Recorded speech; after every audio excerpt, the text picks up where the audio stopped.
My name is David. We are going to be recording this evening, and we'll be posting the recording on the website. My name is David Plum, and my role here is to help facilitate tonight's conversation about the climate resilience implementation strategy. We'll be having some presentation this evening. We'll be having some discussion amongst all of us this evening. You'll notice that we do have a request for interpretation this evening. So tonight we will have interpretation for ASL. Because of that, we'll ask everyone, one person at a time, speaking, and be thoughtful of the speed. To kick us off, I'm going to turn it over to the director of Vermont's Climate Action Office, Jane Lazorchak.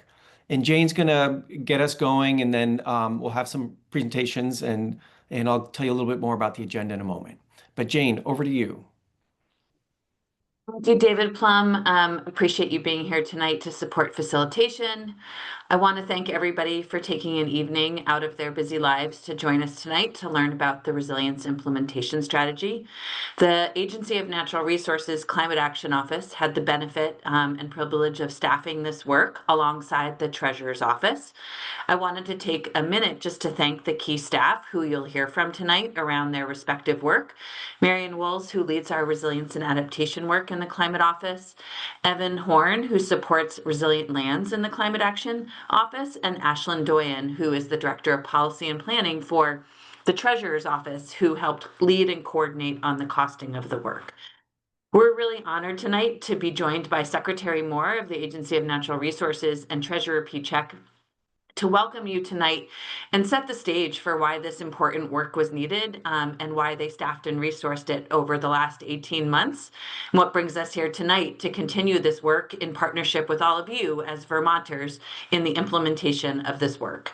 So without further ado, I want to turn it over to Secretary Moore, who's going to speak to her rationale and thinking around this important effort. Thanks for being here tonight, Julie.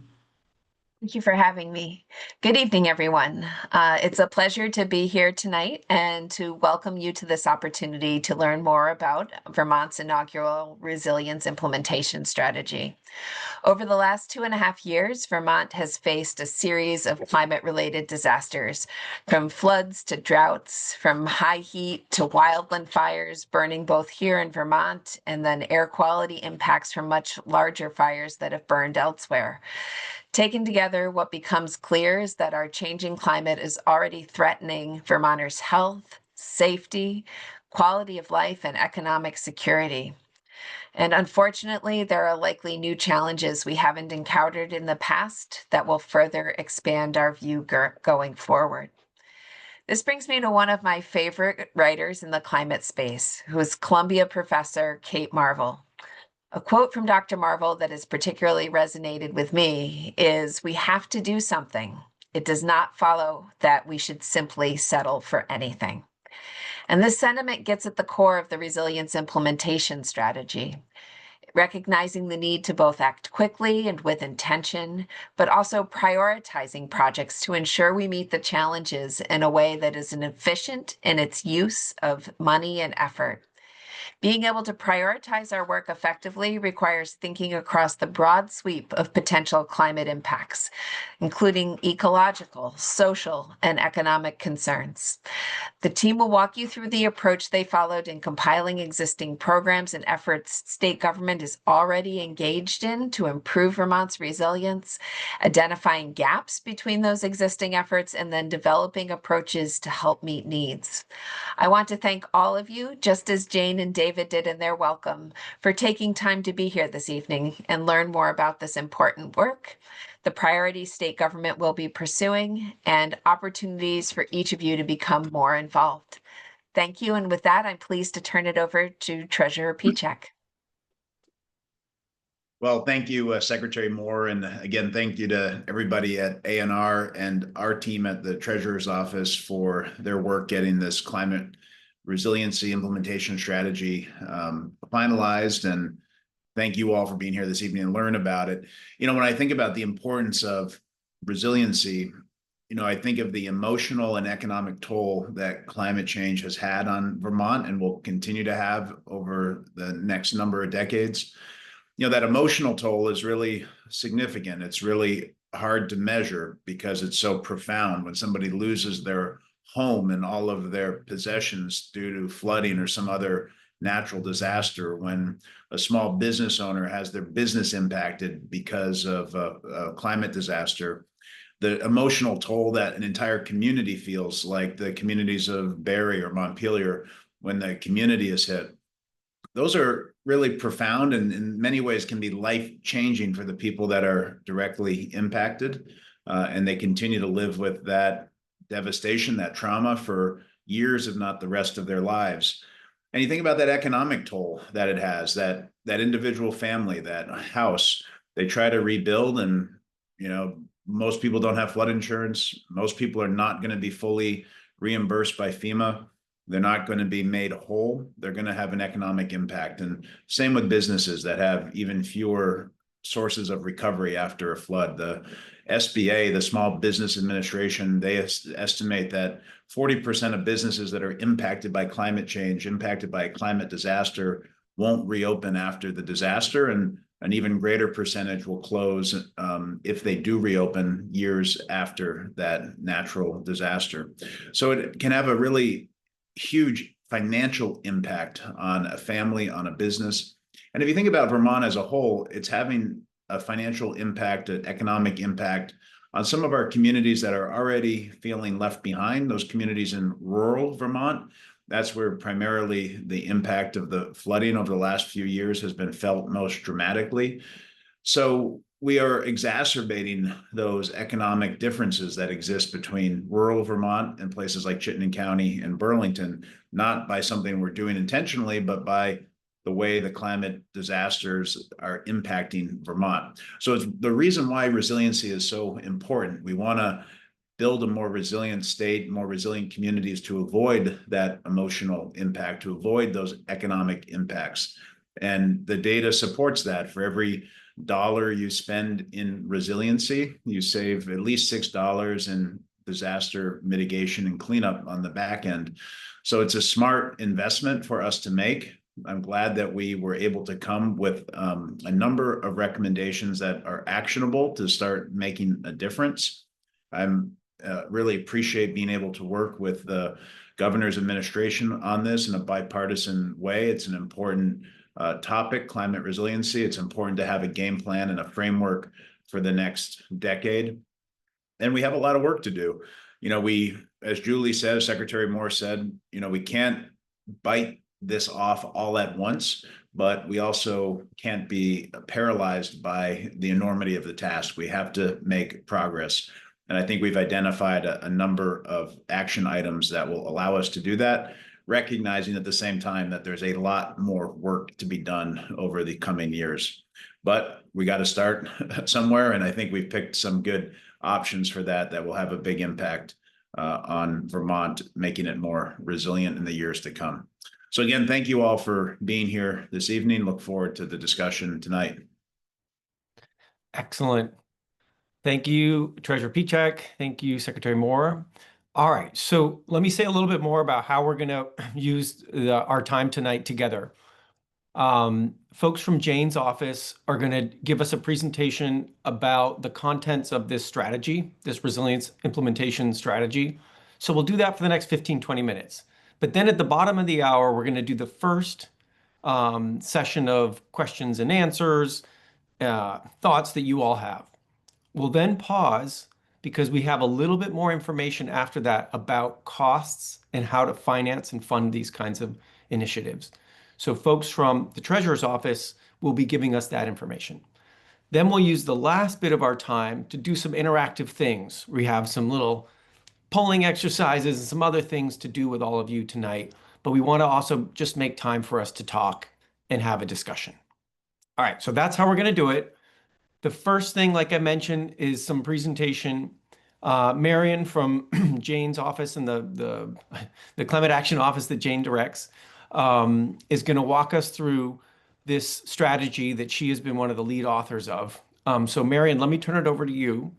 to walk us through the contents of this resilience implementation strategy. Great. Thank you, David.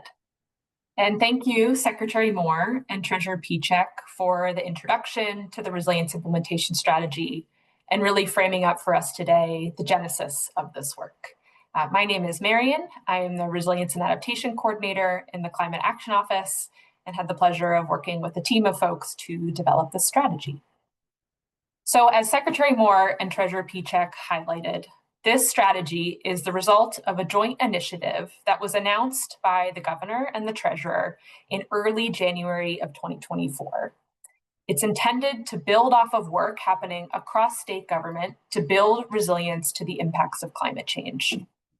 We know climate change and the impacts we are feeling are making things like storms more frequent and more severe, but they are also making things like droughts, invasive species, and extreme temperatures a more regular occurrence.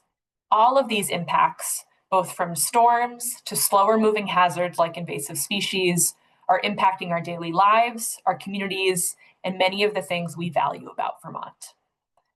The development of this resilience implementation strategy was intended to really complement the work of the Vermont Climate Action Plan by focusing on how specifically, through Vermont state government programs, we can strengthen our ability to prepare for and recover from the impacts of climate change.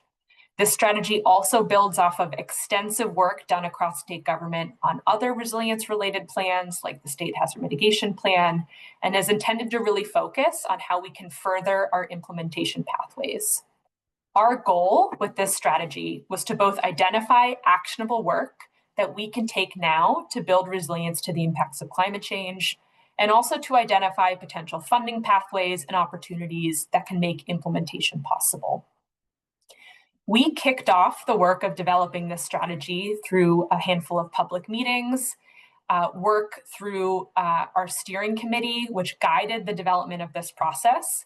Our steering committee was made up of agencies and departments from across state government that represent the myriad programs and work that help us build resilience to the impacts of climate change.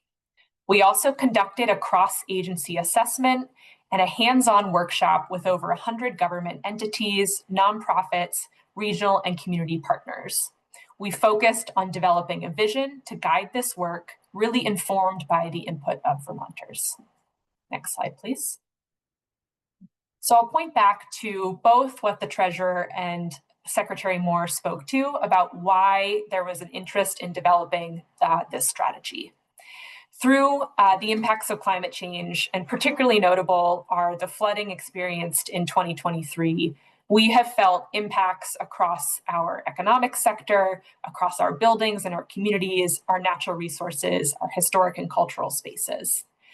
We know and have spoken with Vermonters about their priorities for climate resilience through community gatherings and other conversations, many of which you all have been a part of.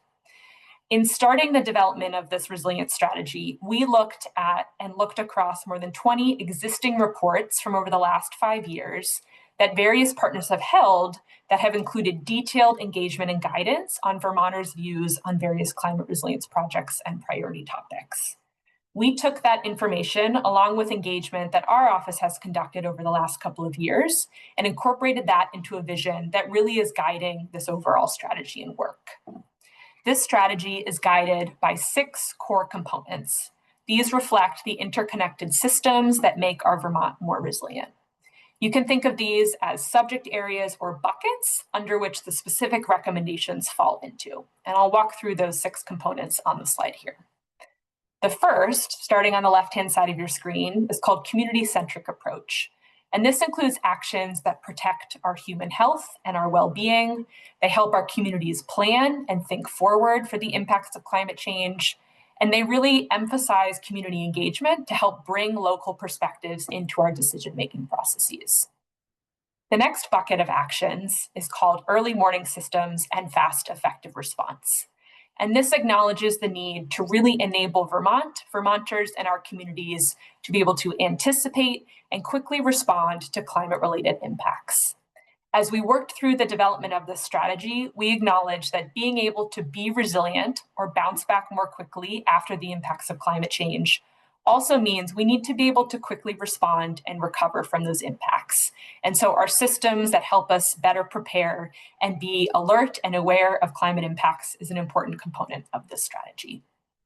The next bucket, or economic and environmental sustainability, includes actions that are focused on supporting businesses and working lands enterprises in adapting to climate change conditions, acknowledging that they are a core part of Vermont's ecosystem and our economic health and stability, and needing to support those businesses to be adapting to the impacts of climate change in the long run.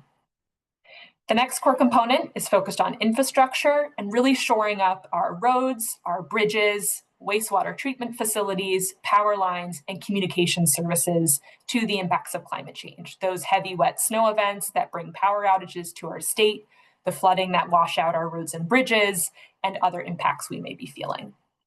The next bucket of work is nature-based solutions.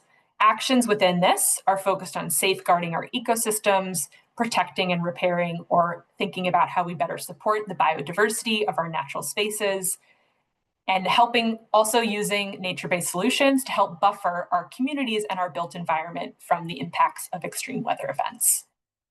The last bucket of actions is focused, and we call it government systems, and is focused on how we tie together those previous 5 buckets. This is really focused on the often invisible role of government in being able to provide supports to individuals and communities and sectors in how we access government resources, how we share and access information. This is really the nuts and bolts of how we get this work done and was an important component of this strategy. So together, all 6 of these core components create a framework that helps us address both the physical and social dimensions of climate resilience. Everything from our roads and our rivers, our ecosystems, to our community networks and community well-being were included and assessed through this process. These capture how we define resilience, really pulling together how our ecosystems, our social networks, and our economic strategies help us anticipate, adapt, withstand, recover, and thrive in the face of changing climate conditions. Next slide, please. So following months of analysis of work on how state government is currently building resilience to the impacts of climate change and assessing where there are gaps, how we can scale up existing solutions, and how we can better build on collaborative efforts across state agencies and partners. All of that work led to the generation of hundreds of ideas and the ultimate prioritization of 121 final recommended actions that are included in the Resilience Implementation Strategy. We prioritized these actions together with our steering committee based on practicability, impact, and the timing of benefits that Vermonters would feel. A little more than half of the priority actions that were developed through this process are what we call Tier 1 actions. These are actions that are highly urgent and have a high readiness for implementation. These are things we can move forward now and will have a big impact on our resilience. We also have a set of Tier 2 actions, which are still very important and help us build a resilient framework across Vermont, but may be a little less urgent or may need some additional planning before we're ready to move them forward. These actions range from quick wins to long-term systems change, and they span all 6 of those buckets I spoke to on the last slide. We really work to ensure that actions weren't just vague goals. Each one is a specific, measurable step that the state can take to build resilience. I want to acknowledge that this strategy is not intended to replace existing plans. Rather, it connects those plans and work done across state government, identifies gaps, and lifts up priority actions so we can move implementation forward most efficiently. Next slide, please. I'm now gonna, before I walk you all through some specific examples of priority actions that came through this process, want to quickly highlight for you where you can find these priority actions on our website. So if you go to our website, climatechange.vermont.gov, and go, climatechange.vermont.gov/resilience-strategy, I think is what it is. Perhaps someone can put the link in the chat for me. You'll be able to pull up the list of priority actions. And these show up in cards that you see on the screen here at the bottom in this example I shared. These share with you the priority action language, whether they show up as a Tier 1 or Tier 2 priority action, who the lead implementer might be, which is the key state agency or partner that can help move that action forward, an estimated cost, which the Treasurer's Office will get to in just a moment, and then an associated duration with that cost.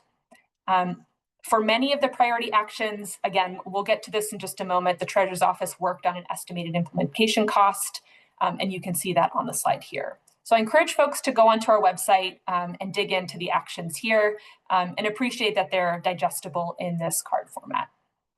Next slide, please. So I'm now going to share just a handful, I think we have 11, of key actions that really represent the priorities that came out of this resilience implementation strategy. Acknowledging we prioritized 121 actions, we're sharing just a handful with you all today, but want to use these as an example of the priorities that cut across those six core components. I do want to acknowledge that we really built and developed this strategy as a living and breathing document. We intend to adjust it year after year, ensure that it can evolve and meet the demands and needs of our needs to build resilience across Vermont, and really capture, as we see different climate hazards and impacts across our state, ensure that we can capture that in the strategy here. So I'll walk through these sample priority actions to share with you all today based on those buckets that I reviewed with you earlier. The first handful that I'll share with you come from that government systems core component. The first that you see on the slide here is identifying a sustainable long-term funding source for the Flood Resilient Communities Fund, also known as the Community Resilience and Disaster Mitigation Fund. This fund helps design and implement local and regional climate adaptation projects and community resilience, and is really a key supportive program that helps us move climate resilience forward across our communities. The second priority action is funding to support the Municipal Climate Recovery Fund. This is a program that was designed to provide municipalities with budgetary relief in the aftermath of flooding and in support of flood recovery by helping to lower the costs of borrowing, to bridge FEMA reimbursement, or otherwise pay for the unexpected costs of flooding. And the last example is developing and moving forward a public education campaign that speaks to the benefits and hurdles of flood insurance. This is moving forward through a partnership with the Department of Financial Regulation and the Department of Environmental Conservation. Under the next core component, we have an example action that really focuses on the-ground support for regional partners, municipalities, health and residential care facilities to prepare for and respond to climate hazards, particularly those that are affecting our human health and the health of Vermonters across the state. On the next slide, focused on the early warning systems and fast effective response bucket, the first priority action shared here is focused on a targeted outreach campaign that helps support underserved populations to get expanded access to emergency information and alerts. This could be done through things like working with community groups, working through WhatsApp channels to better share emergency alerts and messaging so that our most vulnerable Vermonters can get the information they need before a disaster hits. The second priority action is focused on expanding existing capacity to conduct tabletop exercises, which are ways we can practice our emergency response related to dam safety. We want to do this through partnership with state and municipal and electric utility partners, as we have many dams across the state and want to ensure we're better prepared for emergency alert and emergency situations related to those dams. And the last action we're highlighting here for you under this bucket is focused on conducting studies of our rivers and water movement to better understand how floods shift our riverbeds and how we can better protect our populated places near those changing rivers. Under the next core component, which is economic and environmental sustainability, we're highlighting here the action focused on finding a sustainable funding source for the Farm and Forestry Operations Security Special Fund. This helps to cover losses for our farmers and our forestry sector to really support recovery from climate disasters that impact our natural and working lands, things like droughts, wildfires, floods, and snap freezes. Under the infrastructure sector, we're highlighting here priority action to focus on developing a climate program capital guide for municipalities that will support long-term capital planning for climate impacts that directly impacts our infrastructure and our capital assets. We see this as a really helpful next step to support municipalities in thinking about where to make long-term improvements to build climate resilience across their infrastructure and capital assets at a municipal level. Under nature-based solutions, highlighting here an action related to developing and implementing a user fee for access to state lands that would fund ongoing conservation, restoration, and climate resilience practices on those lands. We're also thinking about and focused on prioritizing development of co-benefits for climate resilience of water quality projects. Ultimately, knowing where water quality projects deliver direct climate resilience benefits will help us be able to use eligible funding from different funding streams to support cross-coordination for climate resilience and water quality benefits. So I shared probably a lot there, and just a snapshot of the 121 actions that we prioritize through this resilience strategy. We hope these illustrate just the breadth of what's needed and what was prioritized through the development of this strategy. From financial tools to community outreach and technical guidance, all of these were ideas and prioritized activities that came up through the development of the strategy and are really intended to help us build resilience across Vermont. And now I'll hand it back to you, David. Thanks, Marion. Okay. Thank you, Marion. We're going to take a pause here, and I'll invite also Charlotte to spotlight Jane and Evan. This is a great moment to ask some clarifying questions of the Climate Action Office about the strategy. So if you have questions like Pacific does, raise your hand. We have a little time to do a discussion. Again, we have one more slide after this, which is about financing and the costs and how to pay for all this. And so the Treasurer's Office is going to do that. But before we get to that slide, any clarifying questions you have, thoughts you have for the Climate Action Office, this is a great time. Pacific, you've been very patient with your hand up. Happy to have you unmute yourself and ask a question or a comment or what's on your mind. Pacific, if you're there, you're on mute. We'll give Pacific a second here. I'm sorry. There you are. Maybe that was I may You're good. have raised my hand in the wrong way. Sorry. I didn't mean. Okay, great. Ragab, over to you. Yes. First of all, thank you so much giving us the opportunity. We can first of all get time from your time and to talk to you. That is so good. My question just that will be good if by the end we will receive any material to show it to our communities that they are not alone. The people they get hit by the flooding. We like to show them that the state still have some heart or some concern. So if we have a material and we can later on you can make meeting to meet the community, that will be good. Thank you. Thank you so much for that. And I do just want to also flag that through the benefit of some additional resources that we have in our office, we're in the process of also creating some additional materials for outreach that will summarize and strengthen the communication efforts around the resilience strategy. So we'll be working on a nicer, graphically pleasing publication that tells the story of the whole resilience strategy, but then also a roughly 4 to 6 page summary document that we can also have translated for community members. And so those materials will be completed in December. And through our outreach channels and through Sophie Veltrop's work with many of you, we'll have those materials available to work with you more directly in your communities. So looking forward and happy that we were able to sort of downscale the resilience strategy to hopefully make it more easily communicable and accessible to Vermonters. Thank you.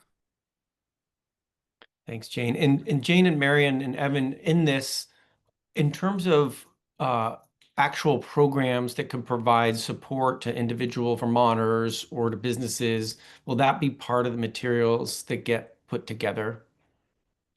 The resilience strategy itself and the communication materials I was referencing are really a distillation of the strategy, so the recommendations and actions. Our office intentionally every month puts out a climate action office newsletter. And Sophie Veltrap, who hopefully can come on screen if Charlotte can pin her, who works as our communications and community engagement coordinator, works really thoughtfully across state government to highlight programs, especially ones that she's learning about through her engagement efforts and communication efforts that might be of interest to Vermonters. So we work to connect Vermonters through that newsletter and then direct engagement around programs and opportunities for technical assistance and funding and beyond through that newsletter and other channels. And I imagine Sophie's dropping that in the chat. And then we also work through Sophie and others to try to leverage and capacitize and provide those direct connections. So if you have a question or a resource need, I won't say that we'll always have the answer, but our office really is here to help support connecting people around climate action and climate solutions in our agency, but then across state government more broadly. So we're a good first stop to try to get you connected. Thanks, Jane. And thanks, Sophie, for dropping in the chat the link to get on the newsletter, where a lot of this information will be posted. Lorena, Thank over you. to you. Hi, thank you. While you actually going to be working on all these materials and being translated to different languages, just a suggestion, and not because I work with a great program at CBOEO, I know that you use many translation services. My recommendation, try to use our local resources, CBOEO, because we are not only translator, we are certified interpreters. And for this type of thing, you don't need like a translation word to word. You need more like interpretation in a way that the people can understand what is going on. It's not going to be a call translation / word to word, but it's going to be more. And with that, I will also, would like to see as we actually participate with all the community ambassadors for CBOBO in some panel discussions that we actually, and some other events, that we can actually invite some of the community members or some of the people that actually can then go to their communities and then just replicate what we give as a class or something like that, in their own language. So it's not only about translating the material, but also the interpretation part that sometimes it gets lost when you're using, people, translation services, you know what I mean? And I'm not saying that it's bad. Of course, they will do it, but I feel like in this case, that is more personal. I feel like they need to understand what is going on. And I feel like if we working with communities, we understand the need of our community members. Thanks, Lorena. Thanks for that input. Yeah. I see a couple more hands. Let's do those hands. Diana? Hi, I'm calling in from Johnson, Vermont, and we've been greatly affected by the flood here, as many people across the state know. And I wonder what the state is doing to decrease competition amongst towns for limited resources. I was reassured to see that many of these strategies are things that will be available probably very broadly, and it won't be limited, and therefore towns having to compete against each other. But I feel like at this point in time, we have not enough resources to go around, and it's pitting one needy town against another needy town.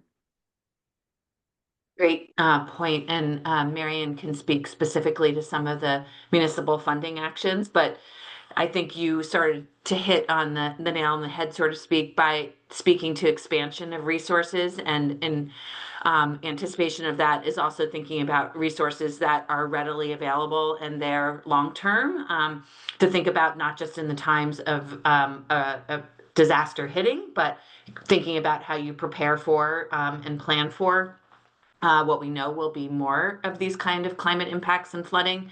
And so there are two recommendations I'm thinking about in particular, both of which are in the top 5 recommendations that the Secretary and Treasurer highlighted in their opening statement around permanent funding sources for both grant programs and then loan programs. And Marian, if I might, I'll let you talk to the specifics of them. Certainly. Well, great question. And to what Jane just noted, if you open up the Resilience Implementation Strategy report, there's an opening statement that Treasurer Pichek and Secretary Moore worked on. And as Jane shared, there are sort of 5 priority actions highlighted there that are really a big focus to move forward in the near term, both of which I shared in my overview. The first is sustainable funding for the Flood Resilient Communities Fund, and the second is funding to support the Municipal Climate Recovery Fund. And so to your point, Diana, I think thinking about how we make resources that historically have been funds just tied to disaster recovery and have been sort of set within a specific application window and only applicable to certain communities, thinking about how we expand those. I think the other key point to highlight is that in addition to expanding access to existing programs that you are familiar with, we are also thinking a lot through this strategy about how the state provides technical assistance and support to lower capacity communities so that they might be able to be competitive and be able to apply and be more readily available to jump on some of those disaster specific resources that come up through FEMA when those become available. And so through things like guidance documents, additional technical assistance from the state and other partners, thinking about how we can really support lower capacity communities in being better able to prepare and access those funding resources when they become available. But great point. Thanks, Marian.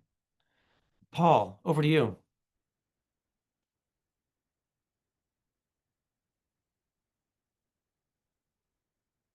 Paul, I think you're still on mute. If you're trying to, there you go. Thank you. So I live in Sutton, which is right up against the Continental Divide with the St. Lawrence watershed and the Connecticut. And we have a real problem in that our watersheds, which were historically forested 100% basically, all graded on wood. We had excellent infiltration of rainfall events, and as humans have settled our countryside starting in the 1800s, we have progressively compacted and made more rapid the runoff of precipitation. And because you all live downstream, so to speak, I think those watersheds that we currently are farming now are full of compacted soils. The infiltration is dramatically reduced. And so when we get a flood event, such as Sutton has suffered the last 3 years, we wind up with very rapid runoff, very synchronous runoff, and it just unravels all our streams and brooks going down into what we call the bathtub, which was Lindenville. And we're looking for help to reduce that runoff, to reduce the synchronicity of that runoff in flood events and precipitation events. And we're looking to maybe a development tax. If you want to make more impervious surface down in Lindenville, then you need to pay a tax so that we in the upper watershed can help to protect that development as we go forward. If you do things like, access fee for state lands, that's great, but it's never going to generate the kind of money that we're going to need to begin to address this flood runoff problem that we have. And I'm hearing a lot of programmatic stuff, maybe great, but I think we need to get to the core of what it is that we need to do on the land if we're going to be successful with this building of resilience in the state. Thanks, Paul, for that comment. I don't know, Jane and team, Evan, if there's something you want to say about how this plan, thinks about land and those kinds of recommendations. Yeah, I'll start and then turn it over to Evan if he'd like to add. Just want to acknowledge that, Paul, your comments were really thoughtful and they seem to hit on two themes. One, the importance of natural and working lands, both for their innate resilience around biodiversity and ecosystem function, but then also around their function as protection for our infrastructure and our built environment. And then second, you also talked about sort of the need to plan across jurisdictions, the impact that development has on one community downstream to it. And so the resilience strategy does put forward recommendations. Maybe I heard also a little bit of a hint of perhaps not as bold as you would like to see, but it does contemplate recommendations to both invest in our natural and working lands for those values and functions, but then also thinks about structures and systems, acknowledging that resilience is really not town bound, municipal bound, and how we think larger around that planning and foster creative systems and supports for municipalities to come together to plan around watershed and greater. So do want to just highlight that those were some really great points and things that, especially within the Agency of Natural Resources, we're very committed to and thinking a lot about. Great. Let's take two more hands, and then I want to go to that slide and conversation about costs and funding. So I'll go to Val and then David.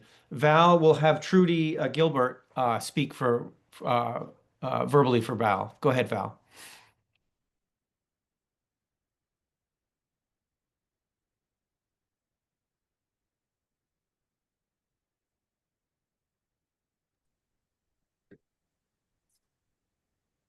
Hi. David, Val had noted, oh, good. She had noted that she was needing to restart. Never mind. Yes, hi. My name is Val Hughes. I work with the Vermont Center for Independent Living. And my message to everyone here is, one moment.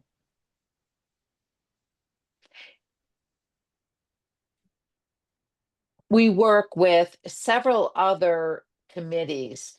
And when it comes to flooding, we also have partnerships with other entities. Like we partner with, I think the one woman was talking recently about translation services. You brought up an excellent point. We need to support each other on a local level where linguistically and culturally we can understand the needs of our communities rather than, working outside of our regions. That holds true very much with our deaf communities. Not everybody signs the same. Not everybody has the same command of English language or American Sign Language. So it's really important that we as local businesses, agencies, and entities work together.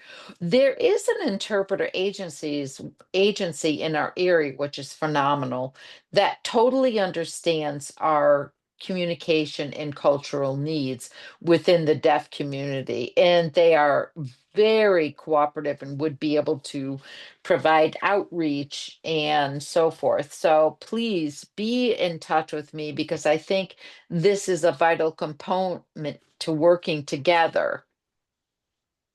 So you could work with me as well. So when it comes to being able to communicate with the deaf community abroad throughout New York State, I'd be glad to work with you to make sure that we do it in the most effective communication as possible to reach all Vermonters. So thank you. I appreciate your time, everyone. Thanks, Val. Really appreciate those comments. And I'm sure if you haven't already asked or communicated with Sophie about the name of that organization, I'm sure Sophie would be interested. Let's take one more question before we do the next slide. David, over to you. Hi, thank you so much for giving me opportunity again to ask a question. My question is, after following the slides and your presentation, I saw that is mostly the state that is engaged in doing this, supporting this program of resilience. There is other sorry, other organization like when the flood come, it impacts mostly people in their individual houses and businesses and all this. And one of the beneficiary of all this who gives like the mortgages and the loans to those businesses are the banks.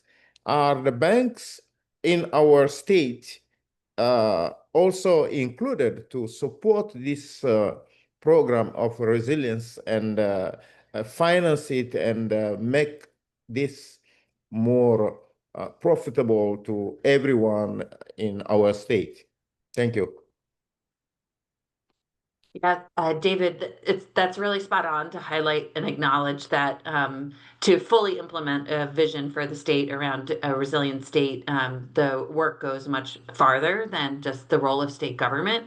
Yeah. Not to even understate that state government cannot achieve our work without collaboration with regional organizations, nonprofit, community-based organizations, and Vermonters alike. So this was really focused explicitly on the role of state government in addressing resilience, but many of the strategies and actions contained within have a key component about how they will be facilitated through partners and partner organizations. And Marion, I'm not sure if you can think of anything offhand specifically around housing and finance, but there were conversations around business supports in particular, and other supports that were linked to other finance agencies and quasi-state agencies, I would say. Yeah, it's a great question. And yeah, we'll acknowledge that and really recognize that perhaps in looking through the recommended actions from this strategy, they could feel limiting because we're really focused through the strategy on how we can leverage the tools and the mechanisms that state agencies can move forward to build resilience. But to what Jane said, all of that needs to happen through close partnership with nonprofits, private businesses, financial institutions, and individual Vermonters. So we do have some actions that speak to how we can better provide support to groups like community-based organizations to really do this work, acknowledging that climate resilience is most felt at a very local level within your neighborhoods, within your specific communities. To what Jane said, we also have some actions that speak to how we can partner with financial institutions to identify strategies that really build resilience into the funding and financing of mortgages, of our insurance programs, and different things like that. So really examining and thinking about how we can partner with financial institutions like banks, like what you said, to think about building climate resilience into their programs. I'll hand it back to you, David Plum, but this might also be a space that Ashlyn could be able to speak to and the work of the Treasurer's Office as well.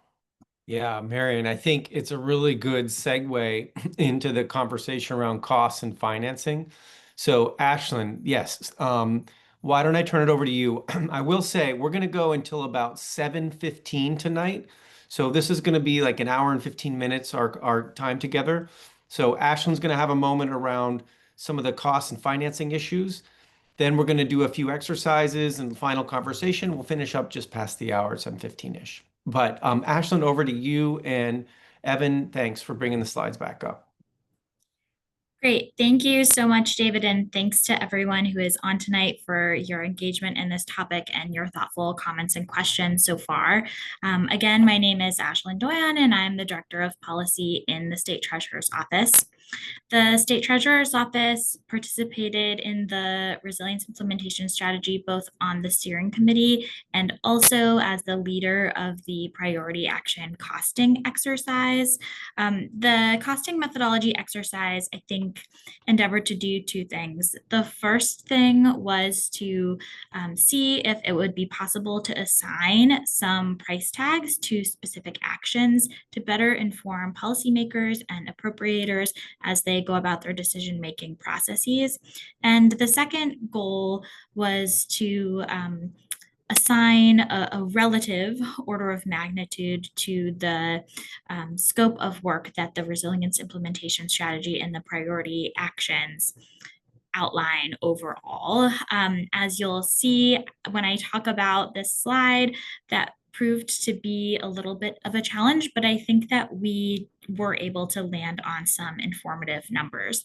So just to kind of table set, we know that climate change is costly. In July of 2023 and 2024, the state incurred almost $1 billion of damages in those 2 flooding events alone. And we know that we had other climate-related disasters like drought and frosts that affected crops over the past couple of years as well. So the $1 billion in damages just relates to the flooding. It's a very large price tag. We also know, as Treasurer Pichek alluded to in his opening remarks, that when we invest in climate adaptation measures, we see significant returns on those investments in the form of reduced damages going forward.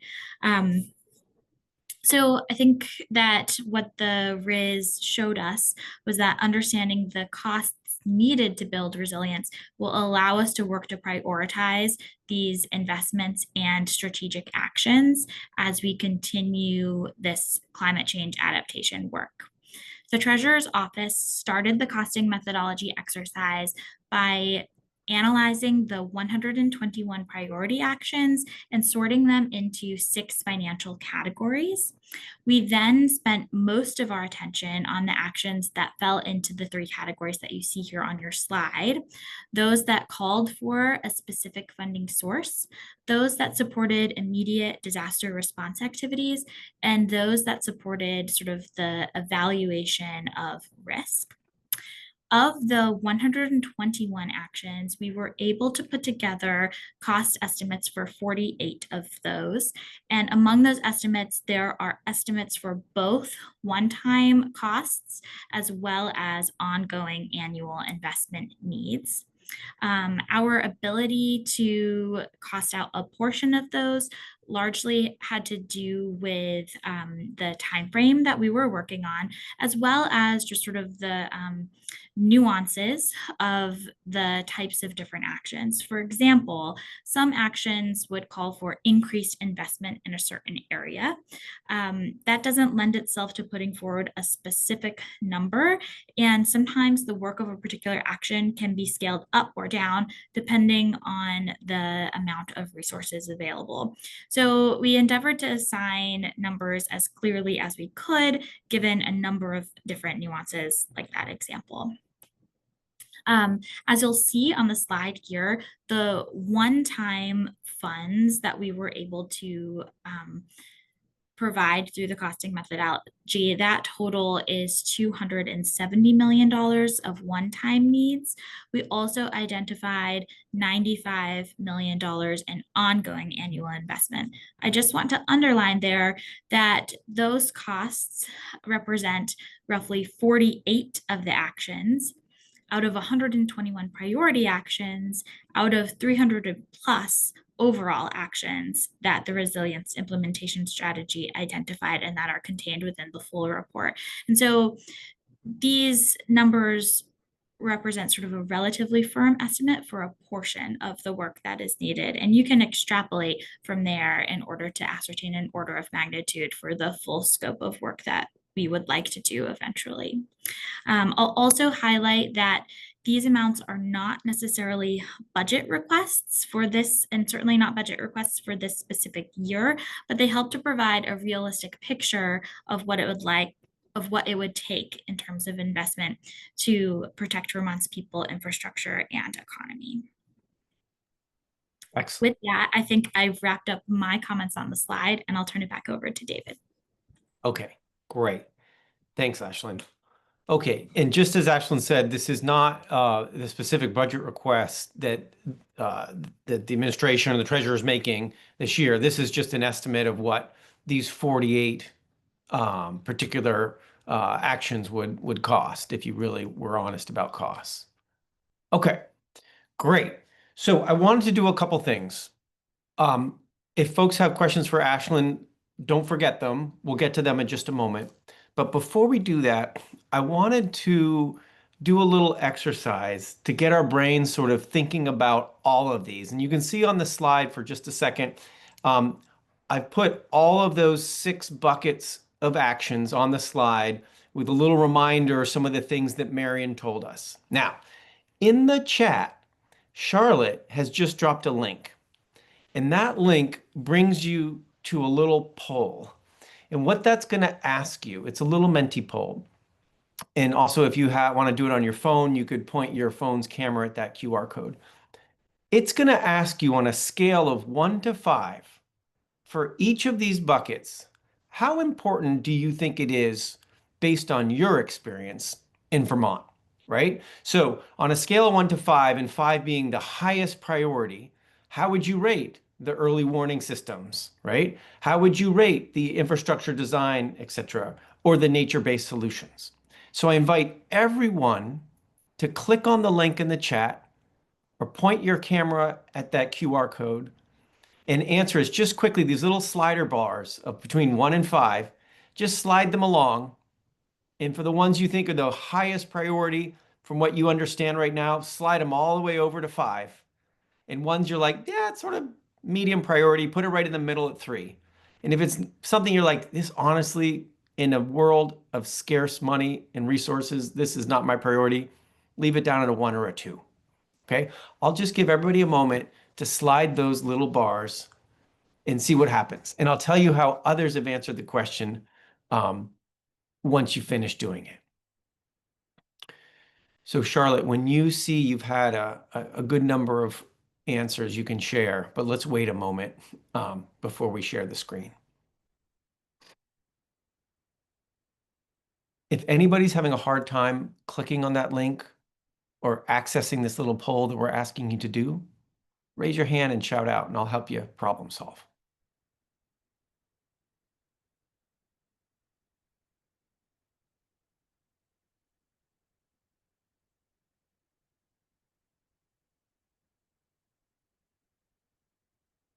Okay, Charlotte's going to share a screen, and we're going to start to see some of these results come in.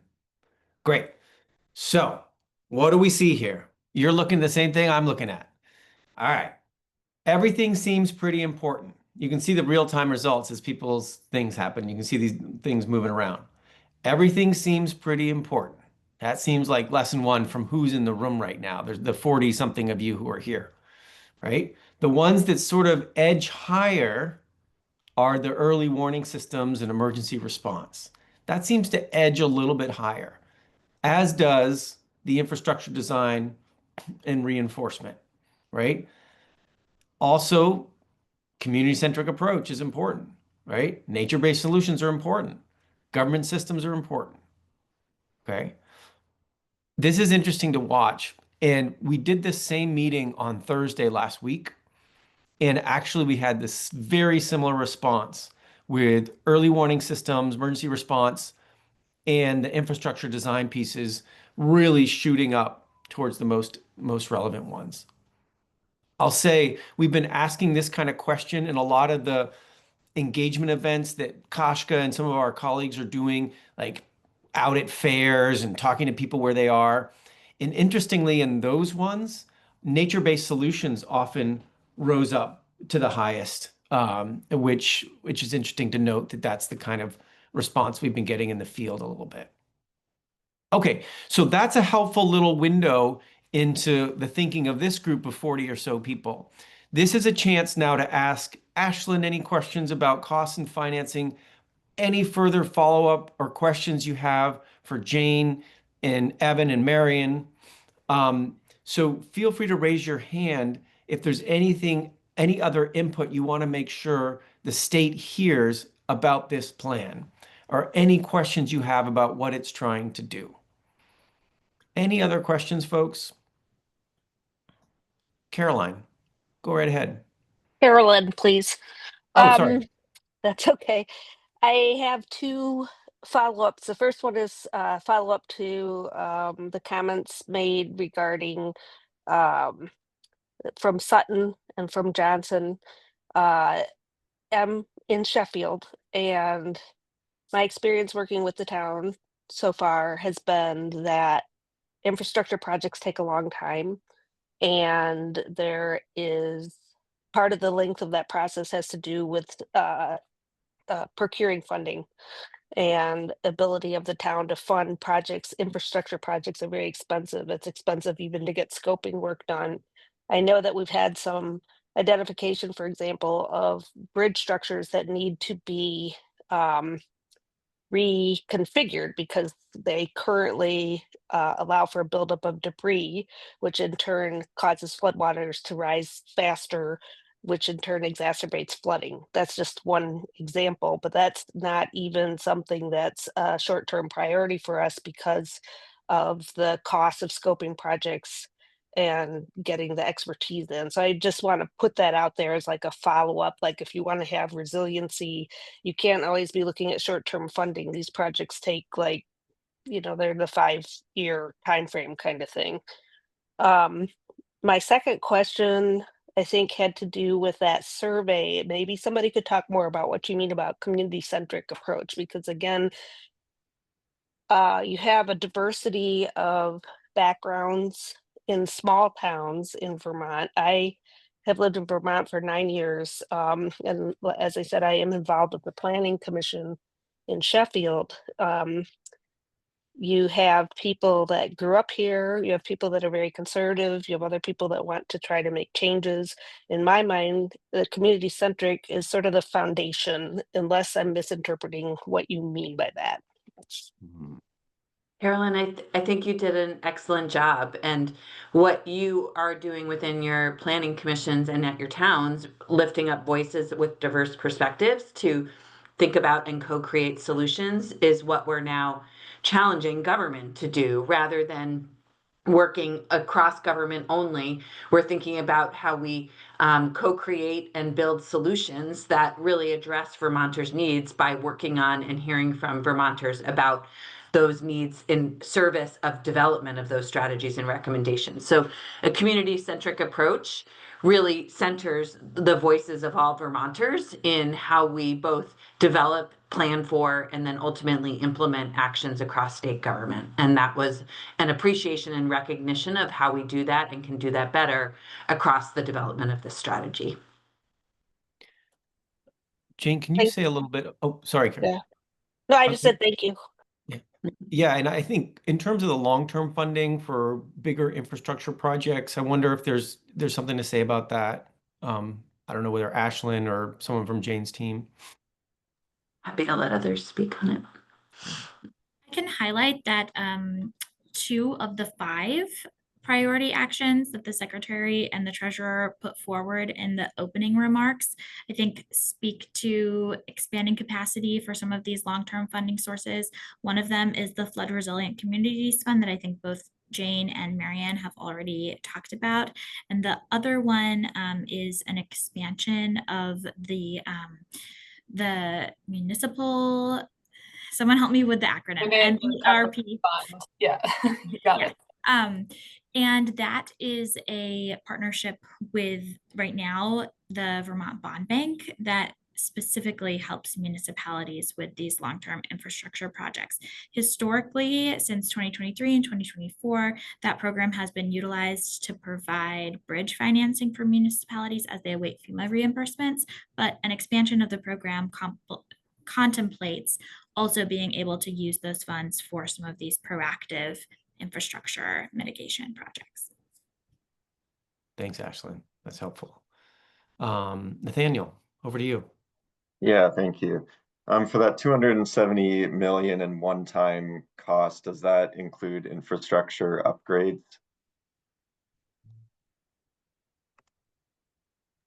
So I can speak to that as well.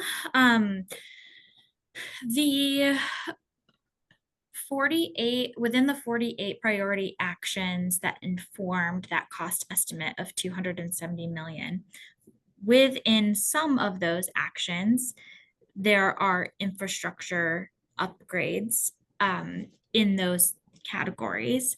In terms of the identification of like a specific bridge or a specific culvert, the priority actions did not go so far as identifying those exact locations. However, some of the example actions that Marian provided, for example, the hydraulic studies, I think some of that work, and one of the reasons why the treasurer really elevated that work within the resilience implementation strategy, would help to identify specific locations based on the way that water travels, that should be perhaps most ripe for additional investments in infrastructure upgrades. Jane and Marian, if you, or Evan, if you have anything to add, please feel free to do so. Anything? Okay. No, you covered it. Yeah. Okay. Great. Val's got a question, another question. Val, over to you.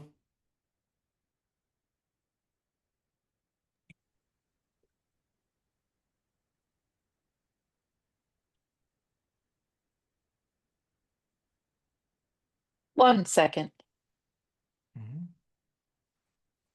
Are the interpreters all set? Yeah, we are. Okay.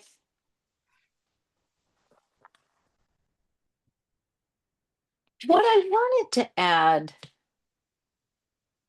when you were talking about the 280 million, does that include communication access cost? Was that a part of the plan, or is that something that needs to be added? Like, especially what I'm specifically looking at is the early warning and the emergency response, in the cost of communication access for everyone. Is that included in your plan?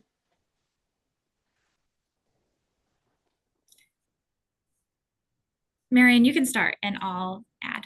Well, it's a great question. It actually ties a little bit to a question Shifra had in the chat as well, asking about kind of building off of work for multilingual resilience hotline and community messaging. So I will say, Val, to your question, there are actions in the resilience strategy that speak to how we can provide better access to interpreted messages and information ahead of disasters and as disasters are happening. In terms of whether that specific action was costed, I would have to go back and check, and can do that quickly online and get back to you in the chat.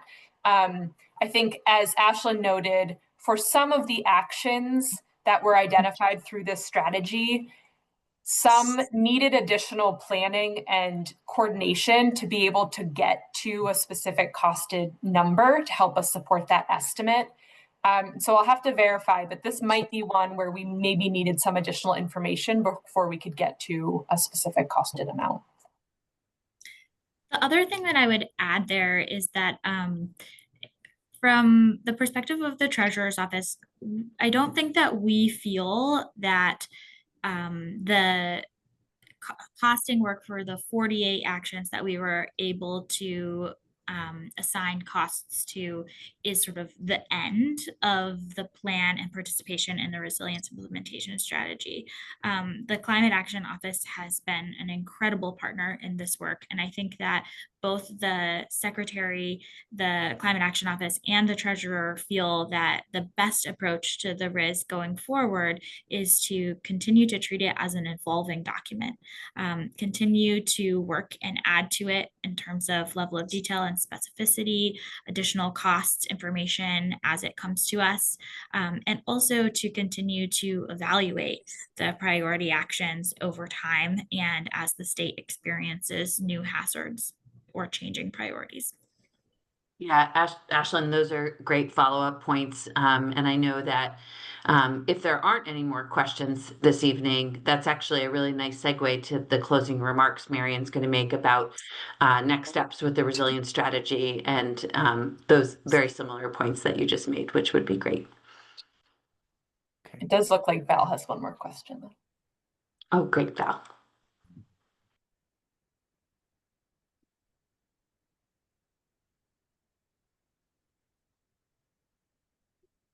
Yes, if I could, 1 second. The interpreters are all set.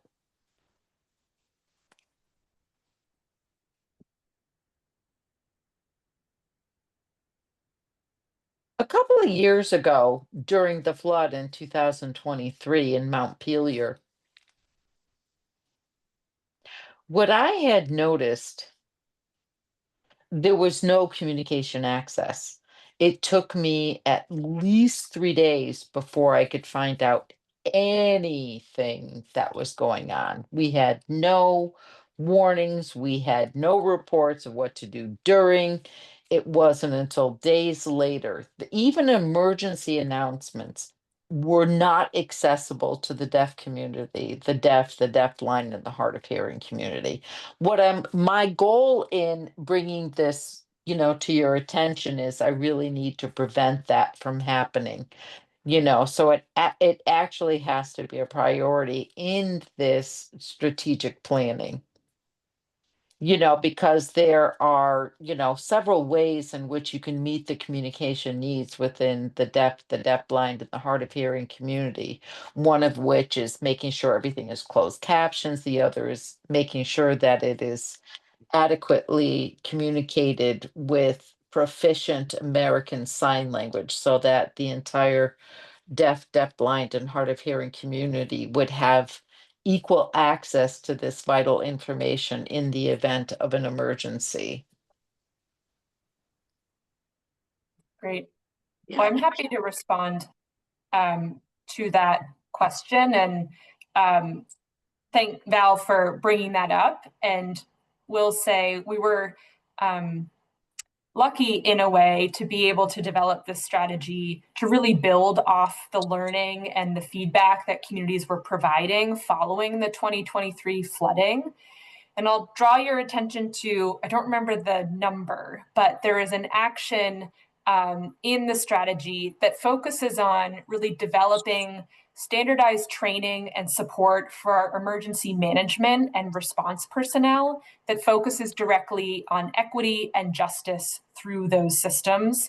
The action focuses on co-developing that training with community leaders and organizations that represent frontline communities, BIPOC, low income, disabled, older adult, and rural Vermonters, to really focus on how can we better improve and provide equitable service across the kind of emergency management sector. And the idea is to support information sharing, response structures, to correct structural inequities, and ensure that we're providing culturally competent crisis information and communication. And so flag that specific action as one place where we heard feedback like what you shared around missed messaging or missed opportunities to connect with our most vulnerable and marginalized populations after a disaster, and really put that into this strategy. So we'll point to that. And I think wonderful to hear the comments and feedback from folks today. And as David shared up at the top, are really interested in continuing to engage with you all as we move forward in implementation. And so see Val, your work with ECIL as a key partner in that space. Great. So we've got two quick things to do before we sign off, and in my case, go get dinner. The first is if Evan, can you throw the slide back up with the exercise? We did this on Thursday as well, and it's a great exercise, which is, let's imagine we get this right. When I say we, the state of Vermont gets this right. Let's imagine it's 2035, it's 10 years from now.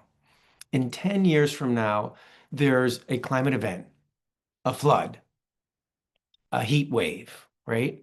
Wildfire smoke, whatever it might be, right? There's an event. But instead of that event being a true disaster, Vermont is able to withstand, and Vermont is resilient in that event. And let's imagine a newspaper, excuse me, a newspaper writes a headline in 2035 after that event. What does that headline say if all this actually works, right? The resilient implementation strategy works. What does the newspaper headline look like 10 years from now when we get it right? So take a moment and drop it right in the chat. You can drop a message right in the chat. There were some really fun headlines on Thursday. I look forward to what you all might invent for a headline in 2035. So take a moment. There we go. Thank you, Marion, for getting it going. Thanks, Evan. Diana, thank you. Largest flood ever, minimal losses, quick recovery. Love it. We did something right. Thanks, Kashka. That's fun.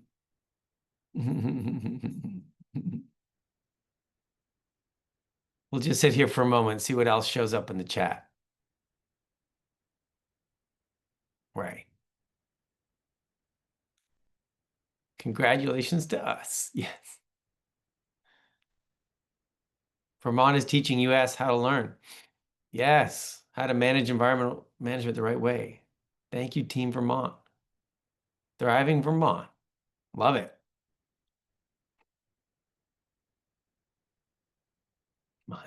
Resilience.